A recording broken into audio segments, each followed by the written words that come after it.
सर्व पोलीस अधिकारी आणि कर्मचारी सगळ्यांना माझा नमस्कार। मी हेमंत नगराळे, पोलीस आयुक्त मुंबई शहर।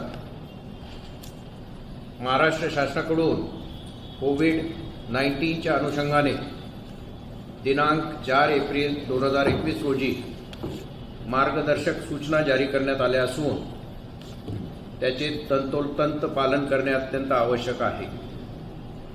त्यानुसार मुंबईत कलम 144 CRPC लागू करण्यात आलेले आहे। या आदेशामध्ये, लॉकडाऊनच्या आदेशामध्ये आपल्याला ज्या सूचना पाळायच्या आहेत, जनतेने सूचना पाळायच्या आहेत आणि आपण एन्फोर्स करायच्या आहेत, या सूचना मी थोडक्यात तुम्हाला सांगतो। त्या तुम्ही लक्ष देऊन ऐका आणि त्याप्रमाणे त्याच्यावर कारवाई करा। लॉकडाऊनमध्ये सगळ्यात महत्त्वाचं म्हणजे सोमवार ते शुक्रवार सकाळी 7 वाजतापासून ते रात्री 8 वाजेपर्यंत जमावबंदी करण्यात आलेली आहे। याचा अर्थ कोणत्याही ठिकाणी 5 पेक्षा अधिक लोक जमा होणार नाहीत सार्वजनिक ठिकाणी। त्यानंतर दुसरी महत्त्वाची पोझिशन आहे, सोमवार ते शुक्रवार या रोजी, या दिवसांमध्ये रात्री 8 वाजतापासून ते सकाळी 7 वाजेपर्यंत आणि शुक्रवारी रात्री 8 वाजल्यापासून ते सोमवारी सकाळी 7 वाजेपर्यंत संपूर्ण संचारबंदी लागू करण्यात आली असून कोणत्याही व्यक्तीला योग्य कारणाशिवाय बाहेर फिरता येणार नाही। शासन निर्णयानुसार वैद्यकीय व इतर अत्यावश्यक सेवांना वगळण्यात आले आहे। उदाहरणार्थ हॉस्पिटल्स, क्लिनिक, मेडिकल विमा कंपनी, औषध कंपनी आणि इतर वैद्यकीय सेवा, तसेच धान्य, फळभाज्या, बेकरी, दूध इत्यादी महत्त्वाची दुकाने सुरू राहतील। त्या व्यतिरिक्त इतर दुकाने सगळी बंद राहतील। ट्रेन, टॅक्सी, रिक्षा व सार्वजनिक बस सेवा या सुरू राहतील, परंतु त्याच्यावर रिस्ट्रिक्शन्स टाकण्यात आलेले आहेत। अत्यावश्यक सेवा देणाऱ्या दुकानांमध्ये मास्कचा वापर आणि सोशल डिस्टन्सिंग याचे पालन होत असल्याबाबतची खात्री करणे अत्यंत आवश्यक आहे। बसेसमध्ये फक्त सिटिंग अलाउड आहे, उभ्याने प्रवास करणारे प्रवासी अलाउड नाही। त्याचबरोबर सर्व प्रवाशांनी मास्क घालणे अनिवार्य आहे। सर्व समुद्र किनारे, गार्डन, सार्वजनिक मैदाने, त्याचप्रमाणे अत्यावश्यक सेवेतील दुकाने सोडून इतर सर्व दुकाने व बाजारपेठा व मॉल हे बंद राहतील। सिनेमागृहे, नाट्यगृहे, वॉटर स्पोर्ट्स कॉम्प्लेक्स, सर्व क्लब, स्विमिंग पूल, सर्व जिम हे बंद राहतील। सर्व हॉटेल, बार बंद राहतील। फक्त पार्सल सेवेसाठी सकाळी 7 वाजतापासून ते रात्री 8 वाजेपर्यंत फक्त पार्सल सेवा ही सुरू ठेवण्यात येईल। परंतु जी रोड साईडची इटरीज आहेत, म्हणजे रस्त्याच्या बाजूला असलेली टपरी ज्याच्यामध्ये जेवणाचे खाद्यपदार्थ वगैरे असतात, अशा ठिकाणी बसण्यास मनाई आहे, परंतु फक्त पार्सल सेवा ही दिल्या जाऊ शकते सकाळी 7 ते 8च्या दरम्यान। सर्व धार्मिक स्थळे ही बंद राहतील। स्पा, सलून, ब्युटी पार्लर, सर्व स्कूल, कॉलेजेस हे सगळे बंद राहतील। कोणतेही धार्मिक, सामाजिक, सांस्कृतिक किंवा राजकीय इत्यादी कार्यक्रमांना परवानगी राहणार नाही। वाहतूक सेवा सुरू राहील, परंतु त्यामध्ये काही रिस्ट्रिक्शन्स टाकण्यात आलेले आहेत। जसे रिक्षामध्ये फक्त 2 प्रवासी प्रवास करू शकतील. तसेच टॅक्सीमध्ये फक्त 50% प्रवासी प्रवास करतील. RTOच्या परवानगीप्रमाणे जेवढी कॅपॅसिटी असेल, म्हणजे साधारण येलो आणि ब्लॅक टॅक्सी याच्यामध्ये फक्त 4 प्रवासी अलाउड असतात नॉर्मल टाईममध्ये, तर त्याच्यामध्ये फक्त 2च प्रवासी अलाउड राहतील. या काही महत्त्वाच्या सूचना आहेत. याच्यामध्ये आपण पोलीस अधिकारी आणि कर्मचारी यांचा अत्यंत महत्त्वाचा सहभाग या लॉकडाऊनमध्ये राहणार आहे आणि याच्यासाठी हा लॉकडाऊन यशस्वी करण्यासाठी आपल्याला काही गोष्टींचं पालन करणं अत्यंत आवश्यक आहे. तर पुढे मी काही ज्या गोष्टी आपल्याला करायच्या आहेत त्या सांगणार आहेत आणि ज्या करू नये या पण सांगणार आहे. याच्यामध्ये सगळ्यात महत्त्वाची कोविड-19च्या अनुषंगाने महाराष्ट्र शासनाने दिलेल्या सर्व नियमांचे पालन न केल्यास अशा व्यक्तीवर योग्य ती कारवाई करताना पोलिसांनी जनतेशी संयमाने व सौजन्यपूर्वक संवाद साधून योग्य प्रकारे परिस्थिती हाताळावी. दुसरी, सर्व अधिकारी व अंमलदार यांनी जवळच्या रुग्णालयात जाऊन वॅक्सिनेशन करून घेणे अत्यंत आवश्यक आहे. वरिष्ठ अधिकारी यांनी त्यांच्या अधिपत्याखालील अधिकारी व अंमलदार यांनी वॅक्सिनेशन करून घेतले की नाही याची खात्री करावी. तसेच अधिकारी व अंमलदार यांनी आपले कर्तव्य बजावत असताना देखील स्वतःची काळजी घ्यावी. ज्या अधिकारी व अंमलदार यांना कोविड-19चा संसर्ग झालेला आहे त्यांची वैयक्तिकरित्या चौकशी करून त्यांना योग्य ते वैद्यकीय उपचार मिळतील आणि त्यांना इतर कोणतीही मदत लागल्यास त्या संबंधित सिनियर PIनी ती उपलब्ध करून द्यावी. आपण हा लॉकडाऊन एन्फोर्स करत असताना बंदोबस्ताच्या वेळीस वाहनांची कागदपत्रे तपासू नये किंवा कोणत्याही कागदपत्रांना शक्यतोवर स्पर्श करू नये व आवश्यक असल्यास अशी काही शंका आली आणि तुम्हाला कागदपत्रे तपासणे आवश्यक आहे असे जर वाटत असेल तर ग्लव्हचा वापर करून आणि तात्काळ सॅनिटायझरने हात धुवून तुम्ही स्वतःला सॅनिटाईज करून घेणं आवश्यक आहे. कारण होऊ शकतं त्या कागदपत्रांमधून तुमच्यापर्यंत हे संक्रमण होऊ शकतं. विना मास्क कारवाई किंवा इतर कोविड नियमांची उल्लंघनाची कारवाई करताना वाद न घालता सौजन्याने वागावे. बंदोबस्ताचे कर्तव्य करीत असताना कायदा स्वतःच्या हातात घेऊ नये. कोविड नियमाचे उल्लंघन करणाऱ्यावर कायदेशीर कायदा करावी.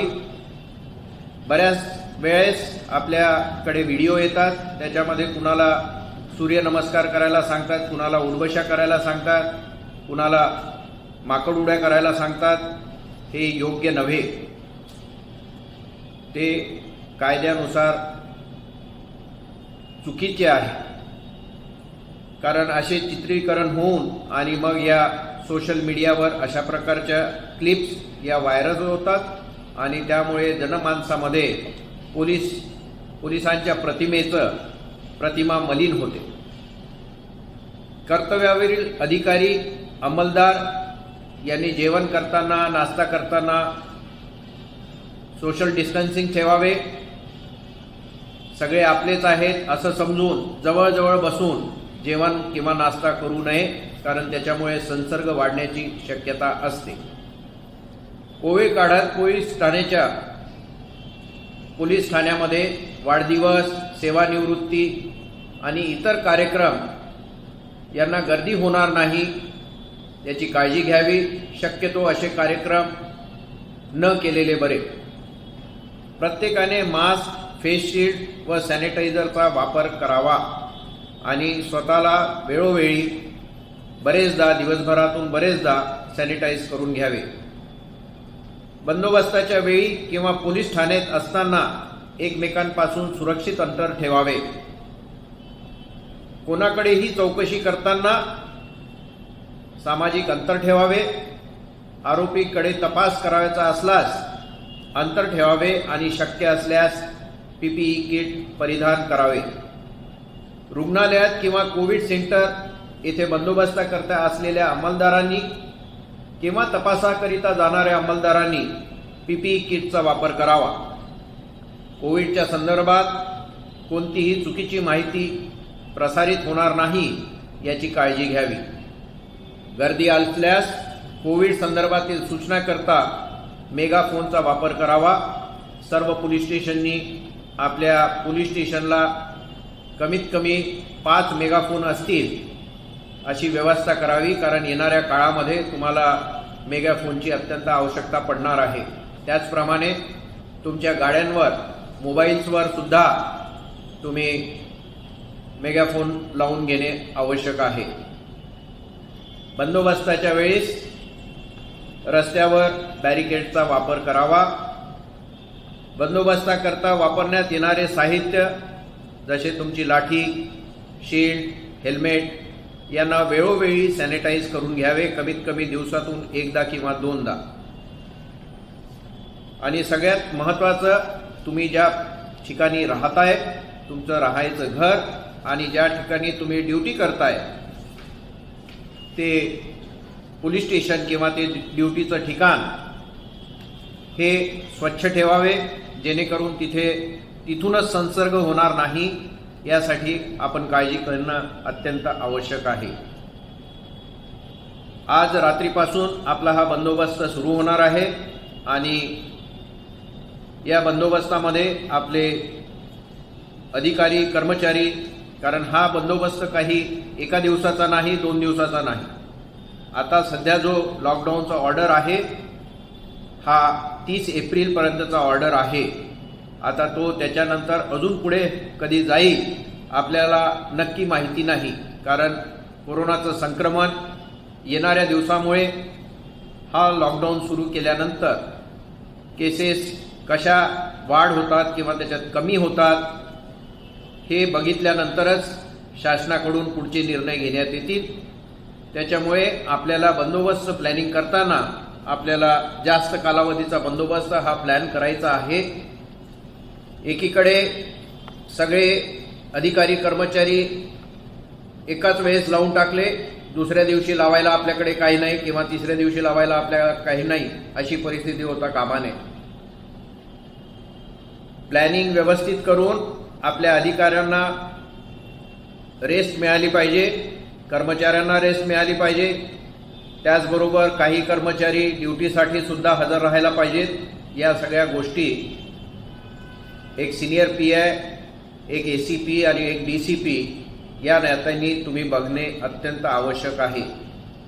जे अधिकारी, कर्मचारी ड्युटीवर असतात, ज्यांना कधी जेवणाची किंवा नाश्त्याची गरज पूर्ण होऊ शकत नाही, यांच्यासाठी सुद्धा आपण व्यवस्था करणे अत्यंत आवश्यक आहे. जिथे आवश्यक असेल तिथे आपण वेलफेअर फंडचा वापर करू आपण ही व्यवस्था करू शकतो.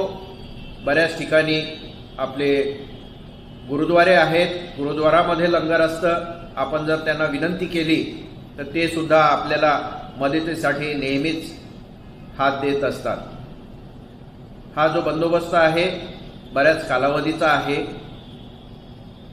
आणि याच्यामध्ये मुख्य त्रास जो आहे, मुख्य अडचण जी आहे की यामध्ये आपले अधिकारी आणि कर्मचारी हे सुद्धा कोरोनाग्रस्त होऊ शकतात. त्याच्यामुळे आता ज्या सगळ्या सूचना तुम्हा सगळ्यांना सांगितलेल्या आहेत त्या सगळ्या सूचनांचं पालन योग्य प्रकारे करणे हे अत्यंत आवश्यक आहे. यातून आपल्याला स्वतःला वाचवायचं आहे, त्याचबरोबर आपल्याला दुसऱ्यांना वाचवायचं आहे आणि तेही चांगल्या पद्धतीने. आपण बंदोबस्त करत असताना आपल्या बोलण्यामुळे किंवा आपल्या कोणत्या कृतीमुळे त्याचे पर्यवसन दुसऱ्या कोणत्या तरी गंभीर घटनेमध्ये होऊ नये याची आपण प्रकर्षाने काळजी घेणं अत्यंत आवश्यक आहे. नाहीतर बंदोबस्त राहिला एकीकडे आणि आपलं दुसरं अजून वेगळंच काहीतरी सुरू होईल. त्याचप्रमाणे कुणालाही त्रास देऊ नका, कुणाला टोचून बोलू नका किंवा कुणाची खिल्ली उडवू नका. असे कोणतेही प्रकार तुमच्याकडून होणार नाही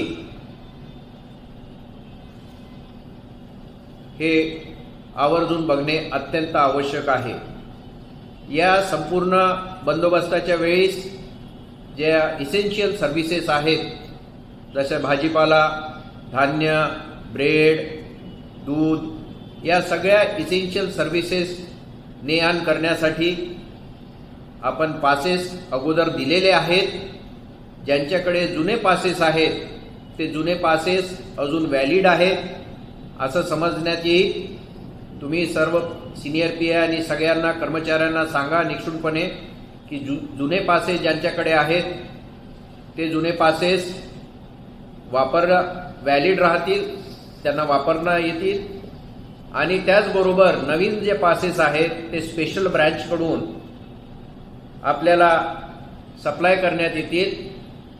अगोदर DCP हे पासेस इश्यू करत होते वाहनांचे आणि लोकांचे इसेन्शियल सर्व्हिसेसच्या, परंतु आता आम्ही निर्णय घेतलेला आहे की ACP दर्जाचे अधिकारी हे आता पासेस इश्यू करतील. परंतु पासेस इश्यू करताना हे सर्व पासेस व्यवस्थित त्याचा रेकॉर्ड ठेवण्यात येईल.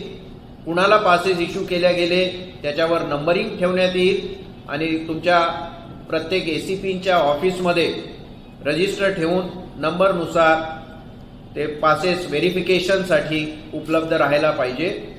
आणि DCPनी वेळोवेळी किती पासेस इश्यू झाले, कुणाला इश्यू झाले याची शहानिशा करणे अत्यंत आवश्यक आहे. पुढे येणारे दिवस हे महत्त्वाचे दिवस आहेत. तुम्हाला ही ॲडिशनल ड्युटी आहे याचं मला भान आहे, परंतु ही एक जबाबदारी आहे शासनाने आपल्यावर सोपवलेली आहे. ही जबाबदारी आपल्याला चांगल्या प्रकारे पार पाडायची आहे आणि ही जबाबदारी आपल्याला शासनाने दिलेली आहे ती आपण पूर्ण करून दाखवायची आहे.